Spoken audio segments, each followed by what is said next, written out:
Oke, sekarang kita akan mencoba membuat tombol histogram. Nah, jadi sebelumnya ada bahasan teori sedikit. Jadi histogram itu apa? Histogram itu tidak lain hanyalah sebuah diagram dua dimensi yang menampilkan data kuantitas piksel di sumbu Y dan data intensitas piksel di sumbu X. Nah, di sini harus diperhatikan juga bahwa histogram itu dia punya argumen harus matriks dua dimensi. Maksudnya apa? Jadi inilah si sintaksnya si image histogram. Jangan lupa T. Nah, argumen yang ada di dalam ini itu secara yang sederhananya, argumen sederhananya itu adalah dua dimensi matriks. Jadi kalau RGB langsung kita pasang di situ tidak bisa. Jadi kita harus urai dulu. Nah, sekarang prinsip histogram itu apa? Misal kita ada sebuah gambar. Nah, ini. Nah, jadi si imhis tadi kan dia mencari piksel dari 0, dari 1, 2 sampai 255. Nah, kalau dia misal mulai dari 0. Nah, berarti dia startnya dari sini. Jadi si fungsi histogram itu startnya dari sini sampai di sini. Ini kan displayer gambar ya. Nah, nanti si imhisnya itu akan mengembalikan nilai kuantitas si 0 yang dia dapat dari start sampai end. Anggaplah misal, oh saya dapat di sini pas, saya dapat juga di sini. Jadi di sembarang tempat dia dapat. Nah, nanti ini 1, 2, 3, 4, 5. Nah, berarti nanti dia akan return si kuantitas pikselnya itu 5. Oke. Oh, berarti si 0-nya itu ada 5. Nanti kita tarik di sini kurang lebih. Ya, kita langsung ke codingannya. Nah, sebelumnya kita main-main dulu di command window si image-nya. Nah, sekarang ini kan saya berada di directory belajar MATLAB, berarti saya bisa buffer imread. Nah, ingat string strawberry.jfef. Nah, kalau teman-teman mau loncat ke baris selanjutnya, ini kan command window. Kalau teman-teman enter itu sudah tereksekusi, tapi saya belum mau eksekusi. Jadi solusinya adalah teman-teman bisa tekan shift terus enter.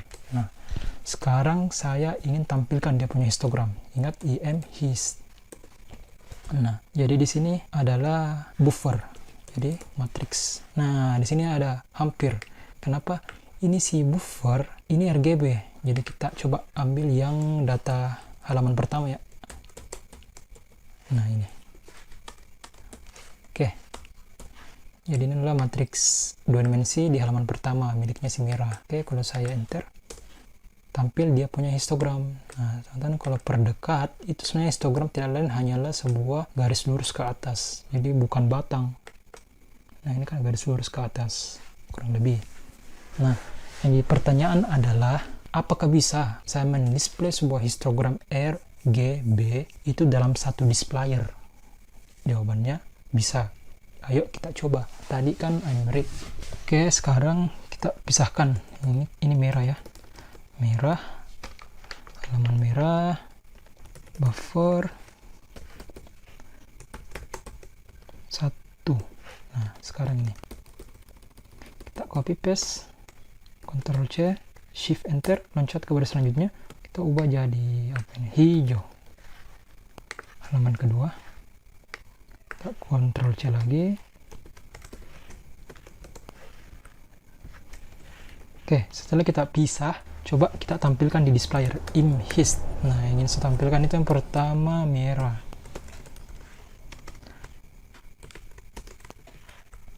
Terus yang saya tampilkan itu hijau ya. Hijau. Terus ini biru. Nah, di sini ada sintaks tambahan yang kita sebut sebagai hold on. Jadi hold on ini kurang lebih narasi dari si imhis untuk displayer. Ini kan hold on, tahan dulu. Jadi tahan dulu. Si displayer, saya masih punya teman imhis yang lain. Nah, inilah saya punya teman. Nah, hasil kita oke. Tadi muncul ya. Oke. Jadi teman-teman jangan lupa hold off. Nah, jadi si imhis mengatakan, oke bro, kelar. Semua saya punya teman itu sudah masuk. Nah, sebenarnya tidak apa-apa kalau tidak ada hold off, tapi kan estetiknya supaya lebih indah kalau ada hold off. Nah, jadi sekarang kalau kita enter, Nah, di sini sudah muncul 3 data merah, hijau, biru dalam satu displayer. Tapi di sini ada masalah. Masalahnya apa? Kita tidak bisa kenali ini data merah, hijau, atau biru. Yang mana merah, hijau, biru ini? Oke, kita siasati. Nah, saya akan perkenalkan fungsi. Jadi mungkin teman-teman sudah kenal ya. Dia ada fungsi yang dinamakan plot. Nah, teman-teman bisa klik di sini. Plot. Nah, ini. Jadi plot ini kurang lebih dia mengubah. Ini kan image outputnya tadi kalau di diagram itu batang ya, garis, tapi ini plot dia jadikan kurva. Nah, oke, Ctrl V. Nah, tinggal kita ubah ini jadi merah, hijau. Ini apa ini? Biru. Oke, kita enter. Nah, di sini dia sudah jadi kurva, teman-teman. Nah, oke, di sini dia sudah jadi kurva, tapi di sini ada masalah. Walaupun masalah yang pertama itu sudah diatasi, jadi masalah yang pertama kan dia saling timbun. Tapi di masalah ini kita tidak tahu ini kurvanya milik siapa, ini kurvanya milik siapa. Caranya itu bagaimana? Nah, kita gunakan fitur yang disediakan oleh fungsi plot. Kita Ctrl C ini, Ctrl V. Nah, di sini ada fitur. Kalau kita tambahkan karakter di sini, ya sebuah huruf R, jadi si kurvanya ini nanti akan menghasilkan warna apa? Merah, red. Kalau green, jadi sesuai bahasa Inggris ya teman-teman. Kalau green itu ya hijau. Kalau blue ya biru. Oke. Kalau saya enter, maka sudah bisa di-recognize, sudah bisa dikenali. Nah, teman-teman bisa lihat ini kan ini. Oke. Nah, di sini teman-teman kalau mau ingin menambahkan dia punya estetika,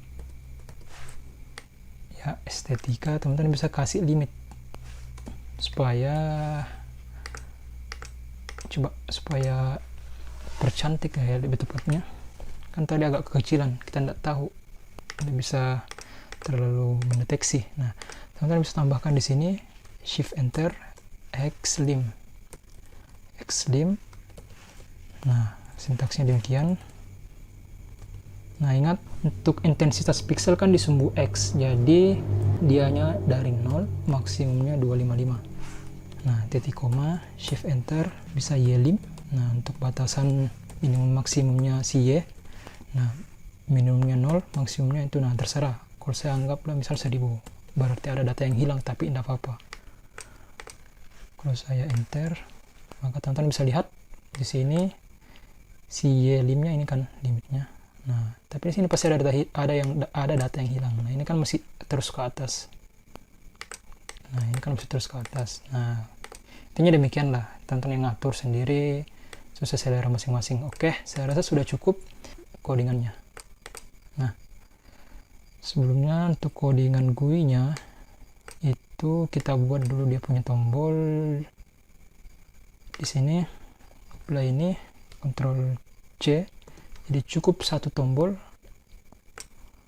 kita ganti jadi histogram,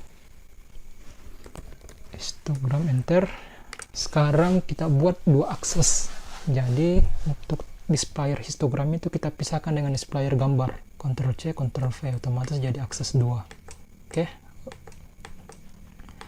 Nah, sekarang kita panggil dia punya callback, kita buat. Nah, ini kita buat histogramnya. Teman-teman, oke, kita hapus komenannya. Nah, sekarang konsep yang ingin saya buat itu ketika kita mengklik, misal ambil gambar, terus didisplaykan dia punya ambil gambar RGB di sini. Nah, pada saat saya tekan misal akromatik, nah hasil RGB tadi diubah jadi akromatik. Nah, pada saat saya tekan histogram, nah si histogram ini berpatokan dari apa yang muncul di akses 1. Jadi histogramnya akses 1 yang dia jadikan acuan untuk menampilkan histogram. Nah, histogramnya siapa ya? Tak lain yang akromatik tadi yang kita tekan. Nah, pada saat saya tekan hitam putih, itu si histogram akromatik masih tampil. Tapi pada saat saya tekan histogram lagi, alhasil si histogram akromatik itu terupdate jadi si hitam putih yang tampil di sini. Nah, begitu dengan kanal merah, kalau tampil di sini saya tekan histogram, berarti si kanal merahnya ini, histogramnya ini akan ditampilkan di sini kalau saya tekan ini. Nah, kurang lebih demikian. coba dia punya logika codingan. Nah, berarti kita buka dulu dia punya gerbang. Akses, handless, ingat di akses 2. Saya ingin display, bukan di akses 1. Titik koma. Nah, di sini coba kita pakai if else ya teman-teman. Jadi if else, jadi ada dua kondisi, jangan lupa ada dua kondisi, jadi ada dua kondisi yang bisa masuk di gerbang kedua ini. Oke, sekarang saya butuh deteksi boolean. Oke, misal begini, kita balik ke sini. Nah, untuk RGB, jadi kenapa saya pakai if else ya teman-teman, kan tadi ada dua konsep untuk menampilkan histogram. Jadi yang pertama itu adalah konsep yang hanya dua dimensi saja, jadi satu data yang di displayer, dan yang kedua itu ada yang satu paket RGB nya itu di display semua, jadi 3 data satu displayer. Jadi ada dua kondisi. Kondisi pertama adalah satu data satu displayer, dan yang kondisi kedua adalah 3 data satu displayer. Nah, untuk yang kondisi pertama tadi itu yang satu data satu displayer itu ya untuk yang 2 dimensi. Sekarang coba kita buat dulu, kita lihat, ambil gambar. Nah, untuk ini kan RGB ya, RGB berarti saya harus bikinkan handless lagi. Nah, jadi anggaplah saya misal handless dot ball. Nah, jadi ini sama dengan 1. Nah, ini untuk 3 dimensi ya. Oke, teman-teman perhatikan dulu. Handless.ball berarti untuk yang 2 dimensi akromatik. Nah, ini akromatik kan 2 dimensi, hitam dan putih 2 dimensi. Berarti saya bisa tambahkan di sini. Nah, bukan 1 tapi 0. Jadi yang 1 itu hanya 3 dimensi, yang 0 itu hanya 2 dimensi. Nah, di sini jangan lupa update. Oke. Object endless. Nah, dengan cara yang sama, saya Ctrl C, saya cari function yang 2 dimensi.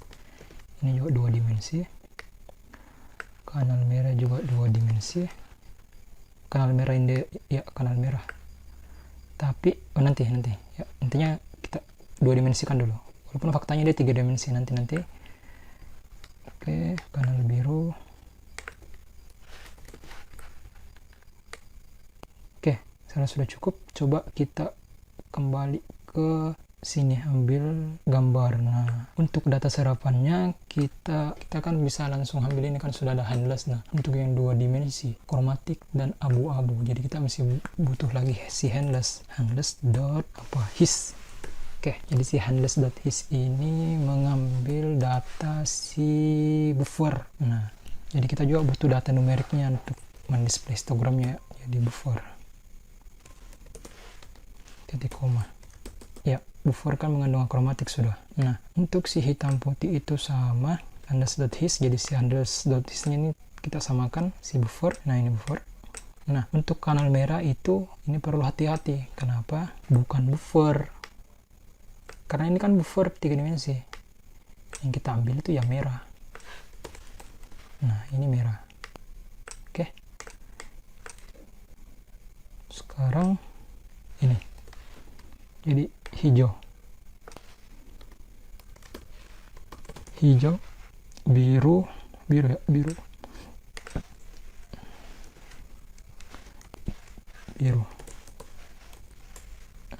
Oke, biru. Nah, coba kita, jika si handless.ball itu sama dengan 1, nah, handless.ball sama dengan 1 itu berlaku ketika kita memencet si ini. Nah, kenapa ketika kita memencet tombol ambil gambar? Nah, ini kan kita deklarasikan handless.ball sama dengan 1, terus kita update.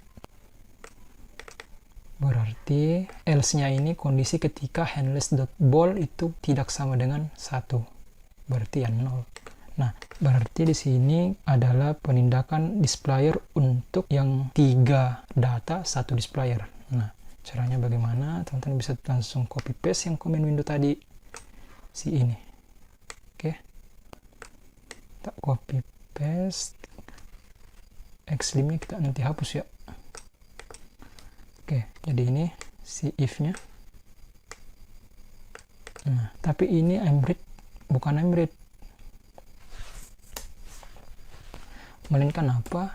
Handless.alamat complete. Handless dot, ingat sudah jadi variabel global dia, jadi kita bisa langsung serap global. Aduh, complete bro. Handless.alamat complete. Oke, jadi si buffer sudah jadi numerik. Nah, saya rasa sudah cukup. Oh, ini kita hapus ya, karena kan ada data yang hilang. Oke, nah untuk else ini gampang. Nah, untuk yang else itu kita tidak perlu kasih warna red, green, blue. Toh kan dia hanya satu saja. Toh kan kalau data tunggal ya pasti kita tahu, oh ini miliknya ini. Jadi kita langsung saja teman-teman imhis. Imhis apa? Nah, imhis si ini. Nah, coba handless.his. Handless.his. Kenapa kita langsung imhis? Toh kan dia sudah jadi numerik, bukan string ya. Handless.his. Nah, ya coba kita run. Oke, ambil gambar. Nah, all files strawberry, open. Nah, pada saat saya tekan si ini histogram, maka muncul ini kan data RGB-nya, histogram RGB-nya. Nah, pada saat saya tekan akromatik, baru saya tekan histogram, nah langsung muncul histogramnya. Nah, inilah histogram garis ya hakikatnya. Jadi kalau dilihat dari kejauhan itu kayak solid. Nah, kenapa demikian? Karena si handless.ball-nya itu terupdate ketika saya tekan akromatik, bro. Oke, kita lihat sob mana. Nah ini. Jadi pada saat saya tekan akromatik, si handless.ball-nya itu diganti jadi 0. Alhasil diupdate.